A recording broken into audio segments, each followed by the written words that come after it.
To begin today's Mobil One The Grid, we head into the hills of North Carolina to look ahead to NASCAR's All-Star Race. NASCAR celebrates its 75th anniversary this season, and May's All-Star Race takes the sport back to its roots at an historic venue. We're at the famous North Wilkesboro Speedway. Hasn't had a NASCAR race here, ran here since 1996. It's set dormant from that time until where we're at today. There's some that will say between Daytona and Wilkesboro this was the first track. Others say Daytona was the first track. We'll let the historians fight that out. But the team here in North Wilkesboro, they really realized once it went away how bad and how much it meant to them and how bad it was that it went away. They wanted the racetrack to come back, NASCAR to come back to this famous speedway. Nobody could believe that we'd ever get that track back. It'd been closed 25 years. A lot of people had attempted, but nothing had happened. They had the revival racing, and then they announced the All-Star Race. What that will do for this community is so powerful because there's a whole week of activities for the All-Star Race. Just a huge boost to our economy and a huge hope and faith that people will realize that we've got racing back. And this is great for our community. It's part of our heritage. I don't think it's a good idea. I think it's a great idea. And I don't know the last time that I can remember an All-Star Race being the most look-forward event of the season. I made some laps in 2010 at North Wilkesboro Speedway when they had cleaned the facility off and just trying to get some momentum started. So it's taken that long. That was 13 years ago. I love the fact that it ties in the nostalgia of North Wilkesboro Speedway to the 75th anniversary. People love throwback events. North Wilkesboro is a great short track. The asphalt's worn out, and I think it's going to be a fantastic event. I think it is awesome that we are going back to North Wilkesboro for the All-Star Race. That place is so iconic with NASCAR history. I think I was 12 years old the last time there was a Cup Series race there. I have great memories of being a kid watching races at North Wilkesboro on TV and just thinking that that is the classic atypical NASCAR short track. While all the legends raced at the circuit, perhaps their most famous son is Junior Johnson, a local driver whose last Cup Series win came at the track in 1965. The checkered flag drops, and that means Junior's last signal from his jubilant pit crew is that worldwide symbol of success, the American dollar sign. The last American hero then had multiple more victories as an owner with Cale Yarborough and Darrell Waltrip. He was also involved with moonshine. My dad and Junior, they was like best friends for, they growed up in the same town, and they was both in the moonshine business. And Junior used to help my dad keep his cars, helped him work on them, make sure he stayed ahead of the law, and they kind of worked together in the industry.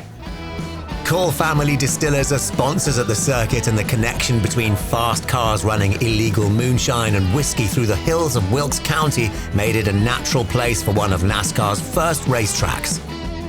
As one of the birthplaces of NASCAR in 1947, and these cars around us helped that happen with all these moonshiners staying ahead of the federal agents, chasing them on the road. They learned that years ago that people on Saturday night would come out and see who had the fastest moonshine car. These guys would draw a big crowd, and they figured out they could build a track, and people would come watch them run. And the first race, I think 10,000 people showed up. While the old moonshine cars still take pride of place at the now legal distillery, back at the Speedway, the renovation is also full of nostalgia. The track will not be repaved until after the All-Star Race at the request of the drivers. The character and the nostalgia of the racetrack and the worn out surface and everything that makes North Wilkesboro what it is going to stay intact. They're making some improvements to the facilities, the grandstands, the concession stand, all of those things, but as far as the racing surface, that is going to remain how it's always been.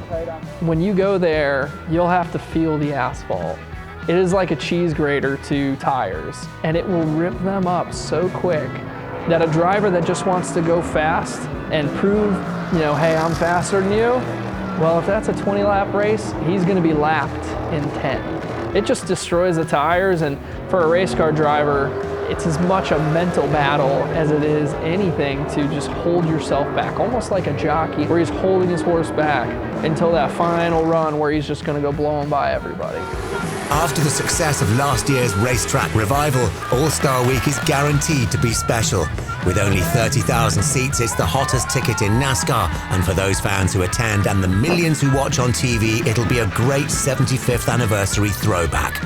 This is one of those projects that all the stars aligned, and it definitely meant something to not only just us as the ownership group, the city itself and the county, but NASCAR, the drivers, and definitely the fans. You know, naturally, we've been told since I've worked here 20 years that we're working for the fans because this is something they've asked for, and the excitement around it, it's been really rewarding to be part of bringing it back to life and bringing that to the county and bringing it to the fans. Next up, Corvette are setting a course for the future in endurance racing. Corvette are racing towards a brand new era. While in their final season on track with a title-winning C8R, the Pratt Miller Run Squad have been preparing the Marque's new GT3 racer ahead of its competition debut in 2024. This is the last year for this Corvette C8R. This iteration here at IMSA, and also one in WEC as well. So a little sad in some ways. It's been an awesome car so far, but now looking forward to really a new platform, a new future for Corvettes racing around the world. So as we progress here through 2023, we're also developing the GT3 car, which will debut here at Daytona in 2024. So it's a big amount of work for the team, campaigning a car in IMSA, in WEC, also developing the GT3 car. But we're really excited about that.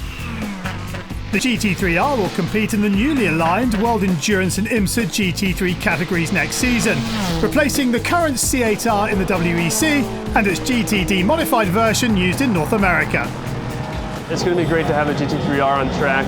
Already in testing, you kind of feel that the new car is going to fit the class way better. Just the drivability and the way it uses the tire is just way more user-friendly. So I think going to a customer-based field of racing, it's going to be great for customers as well. That people can kind of just hop in it, be up to speed quickly, and have a good understanding of what you need to go fast. Well, you know, this is pretty much our 25th anniversary here at Daytona. It wasn't that long ago in my mind that we were here debuting the C5R. Now to have the C8 version of the GT3 car, the brand new category for us, I can't tell you how excited everyone is about that. I know our customers are happy, I know our race fans are happy. Adapting to a new car will be a challenge, as like their army of fans, the team have a special bond with the mid-engine monster they've campaigned for 3 years. It's kind of like a relationship that you have with another person. You kind of getting to know them, what they like, what they dislike. And it's the same with their race car. It's been my girlfriend for the past couple of years, and every time I see her, I feel super comfortable. It's been an amazing relationship with the race car, but unfortunately you have to say goodbye every now and then. Corvette's drivers must say goodbye to the 5.5-litre C8R that since 2020 carried them to 2 IMSA championships as well as victories in the WEC. For me, what really ultimately stands out was last year at Monza in the WEC. Just an amazing racetrack, pushing to the absolute limit the whole race. Car was absolutely, from the very first practice session, felt really good. And then to win that in Italy, to steal it away from the Ferrari guys, was a pretty cool moment. Winning the Rolex 24 here back in 2021, winning the Sebring 12-hour in 2022. A couple Le Mans that didn't quite go to plan, but you can't win them all. But it's been an amazing history with this car so far, and we still have one more year, so hopefully we can rack up a few more memorable moments. That will be the target, just to get a last year of the C8R a good season. And we did that with the C6, and I believe we did the same with the C7R. So that'll be the best way to finish and to do a good campaign over the years with the C8R, which was pretty successful for Corvette racing. While the C5, 6, 7 and 8 brought 25 years of success to the US squad, Pratt Miller's latest endurance racer signals the start of an exciting new chapter on track. We see a whole bright future ahead of us. We've got new people coming aboard, young people, new generations who are going to carry the mantle forward.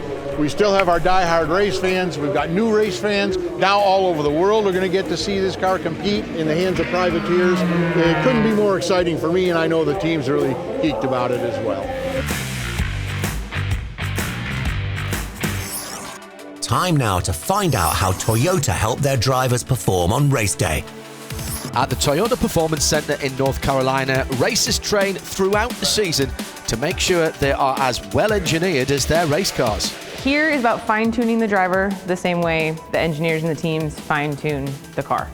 So we are working on heat tolerance training, their aerobic capacity, their muscle mass and their movement, and then their sensory performance. A large population of our drivers are younger. They are in that development age range, so you have kind of 18 to mid-20s. It's a very transitional time of life with a lot of pressure of trying to make it in whatever series they're in order to secure sponsorship and keep going. The culture of this place allows the drivers to have kind of a safe space to develop as people, their communication skills, as well as physically. Among the drivers training at the centre are Canadian racer Connor Mosak and South Carolina native Isabella Robusto. Both are working their way up the NASCAR ladder and hoping to make the big time. I'm part of the TD2 program, which is Toyota Driver Development, and basically they help us with anything and everything to do on and off of the racetrack for racing. This year I'm actually doing 6 different types of cars. The main ones being ARCA. I'm going to do the full car store, which is kind of like the top level of the late models. I'm also going to be running the full GT4 series, and then lastly I'm going to run the GR86 Nitro Racing. Last year I was primarily doing the Trans Am series in the TA2 class, but also did some ARCA racing and some late model racing to work on my ovals, and that's led me to the opportunity I have this year to run in Xfinity, so I'm really excited about that. This is an amazing facility, and I've been here for about a month and a half now, and it's been a huge help for me just to be able to have the support that these guys give to me, obviously from a physical standpoint, being able to be in shape for these long races, and also the mental side of it, being sharp at the end of the races, but also having the reaction time and the mental clarity you need when you're under that stress as well. They really cover everything, and anything I need help with, they're there to support me.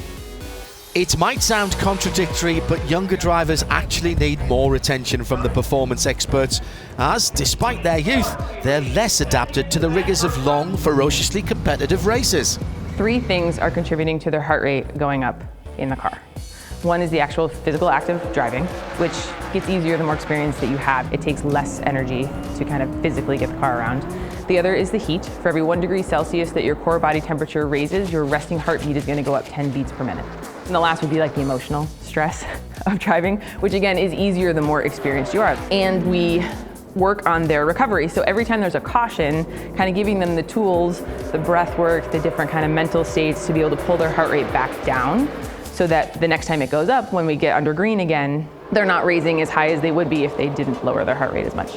Your heart rate gets really high in the car, and especially when it gets hotter, being able to deal with the stress of the heat.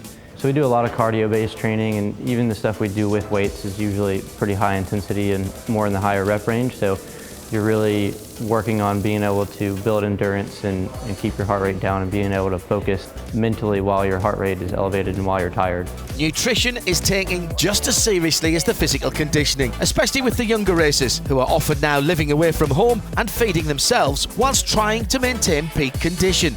There are some key things that, if not addressed, can lead to poor performance, or maybe not getting that extra edge compared to your competitors. When those factors were not addressed, there was a difference in how they felt, how they performed in the car. And then when we started to make some of these changes, they started to feel and experience that shift. And they're like, wow, this is useful and helpful.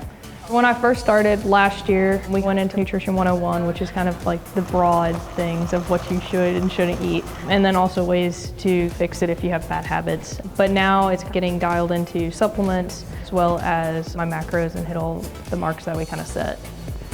Both Robusto and Mosak have big dreams for the future. Every year is important on their journey as the pyramid narrows, and Toyota are trying to give them the leg up to succeed.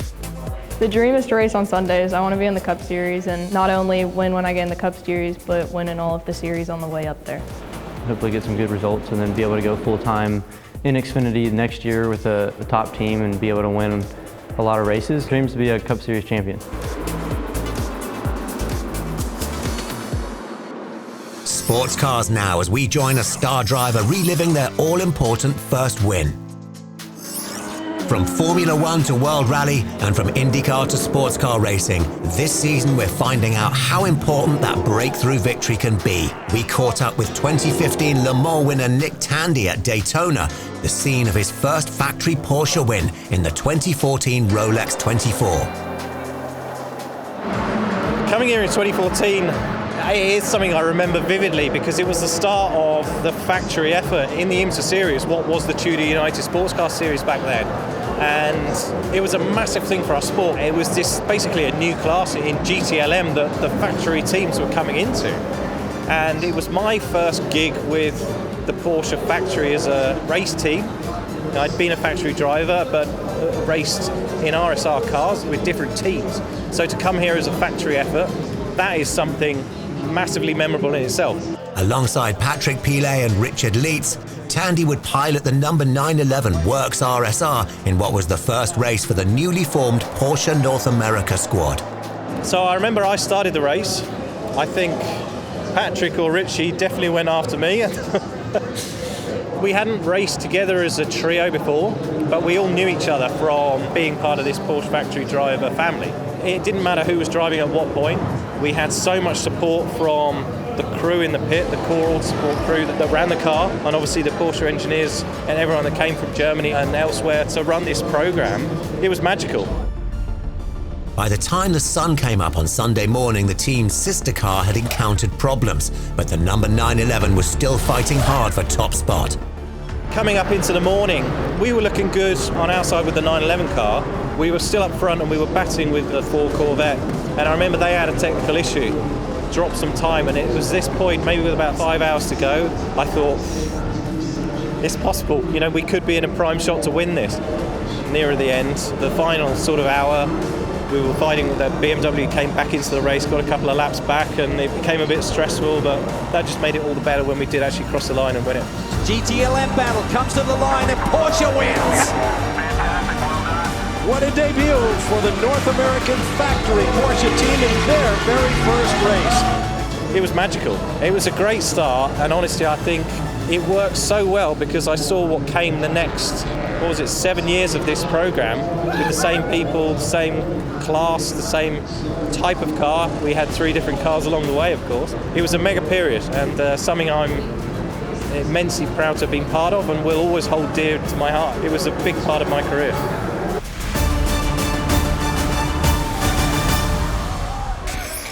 We end today with IndyCar as we look ahead to the greatest spectacle in racing. The 107th running of the Indianapolis 500 will see 33 engines roar into life at the Brickyard, and whether it's a rookie or a 6-time IndyCar champion, the winner will go down in history. Been lucky enough to go to, World Cups, Olympic Games, some of the biggest sporting events in the world. Nothing really has a touch on the Indy 500. 350,000+ people in one venue. Just the sheer size of it, for people watching the party side of it, whatever it is, there's nothing like the Indy 500. So it's definitely a bucket list item for anybody in the world. The 500-mile race is the ultimate test of skill and bravery, with the cars averaging over 170 miles per hour on the 2.5-mile superspeedway. It can be a very terrifying place, and it can be a very enjoyable place, but no matter what, you always need to keep on respecting it and keeping some margins. You have to have the confidence in your car, in your crew and everything, but you also always have to keep that little bit of a fear factor in it just to keep you on your toes. Getting comfortable can be a very dangerous place. The speeds at Indy are crazy. Qualifying, you're almost getting to 250 miles an hour. And with the format now, you're kind of just going in and hope you come out the other side in a qualifying situation. And then in the race, you're out there with 32 others that are trying to win it just as much as anybody else. Mentally, it's very tough, but it's exciting, man. It's so exciting. Among this year's Indy 500 hopefuls, British star Catherine Legg is returning to the Brickyard 10 years after she last took part. So it's been a decade since I've driven an open wheel car in anger, and 10 years since I've been in Indy. And I can tell you now that driving a good car at Indy is way easier than driving a bad car at Indy. The guys at the back are having a way harder day, trust me. And I'm just super fortunate to be given this opportunity. I'm going to have amazing teammates, amazing team, and I'm super thrilled and excited. I hope that come May, I channel my 10 years ago self and can do some pretty special things. Indy can be perilous, of course. Sebastian Bourdais' first 500 in 2005 saw teammate Bruno Junqueira's season ended in a frightening accident. It was my very first superspeedway race, so it was a very steep learning curve, but we had some great cars. And unfortunately, he got tapped by a back marker in turn 2 and got sent in the wall and broke his back, and he was knocked out in the car. Took me a solid 50 laps to get back in the race after that. So eventually I ended up in the wall because somebody cut my right rear tire going to turn 3, 2 laps to the end. So it's a bit of a heartbreaker. Despite its challenges, the famous super speedway gets under the skin, attracting drivers back for one more shot at the big one. You don't want to be one of the guys that never gets it done. For me, luckily it came somewhat early. It was my 5th year of doing the 500. Trying to be part of such a tremendous history of that race, and being one, I think at the time, of less than 65 people that had ever had the opportunity to win the race. It's a big deal. The first time I did it, I regret not taking it all in because I had my blinkers on, right? Like I was so focused about what I had to do, I didn't want to let any external noise in. And so when they're playing the anthem and they're doing the flyover, all the really cool stuff that makes Indy, I kind of blocked it all out. This time I obviously want the chance of winning, and now I have that chance. It's a lot of pressure, but I want to experience all the things. Marcus Ericsson experienced the elation of victory last year, only the second Swede to do so. Come May 28th, another driver will get to kiss the bricks and become an Indy 500 legend. I'll forever be introduced as an Indy 500 winner, one of the greatest races that any driver can ever drive in. So for me, the biggest sense was sense of relief. I think going with a team that had so much success at that point and being able to win it was felt like a lot of weight lifted off my shoulders. Next time, we'll have the action from this year's Indy 500. And we look ahead to the centenary edition of Le Mans. We'll see you then on Mobil One The Grid.